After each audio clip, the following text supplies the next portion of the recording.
আচ্ছা, এই যে আপনি বলছেন যে একটা অত ছোট বাচ্চাকে ডিসচার্জ করার আগে আপনি হিয়ারিং টেস্ট করে নেন।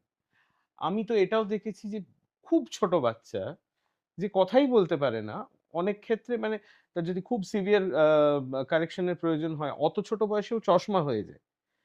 কিন্তু যেখানে আপনার পেশেন্ট কিছু বলতেই পারছে না, আপনি বলছেন আপনি টেস্ট করে বুঝে যাচ্ছেন তার কি প্রয়োজন।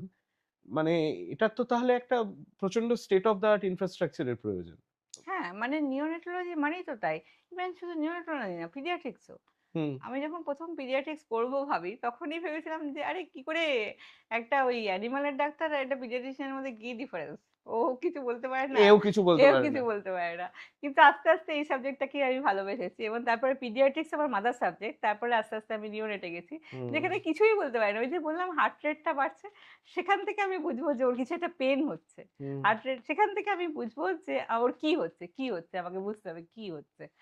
তো সেই রকম ভাবে উম তো সেটার একটা ভীষণ ভালো একটা ইনফ্রাস্ট্রাকচার দরকার। এনআইসিইউ এমনি হয় না। ভীষণ ভালো একটা গ্রুপ অফ ট্রেন্ড সিস্টার দরকার। যেটা আমি মেইনলি করি হচ্ছে নিওনাটোলজিটা ফোর্টিসে। সো আমি এখানে ওই ৬০০ গ্রাম অনেকগুলোই বাঁচিয়েছি। ৬০০ গ্রাম, ৭০০ গ্রাম, ৯০০ গ্রাম বিভিন্ন রকম কমপ্লিকেটেড নিওনাটাল সার্জারি। ৯০০ গ্রামের বাচ্চা পায়ুদার তৈরি হয়নি, পটির জায়গাটা তৈরি হয়নি। তাকে ৯০০ গ্রামে অপারেশন করানো থেকে এরকম বিভিন্ন জিনিস অপারেশন? অপারেশন ৯০০ গ্রাম বাচ্চার অপারেশন করা হয়েছে। পায়ুছিদ্রটা তৈরি হয়নি তার জন্য হয়েছে ওরকমভাবে। তাকে মাই অপারেশন করানো গুডনেস! হয়েছে। তারপরে এই যে শ্বাসনালীর সঙ্গে খাদ্যনালী কানেকশন করা। খাদ্যনালী বন্ধ, এখানে শ্বাসনালীর সঙ্গে কানেকশন। তাকে খাওয়ানো যাচ্ছে না, তাকে অপারেশন করা।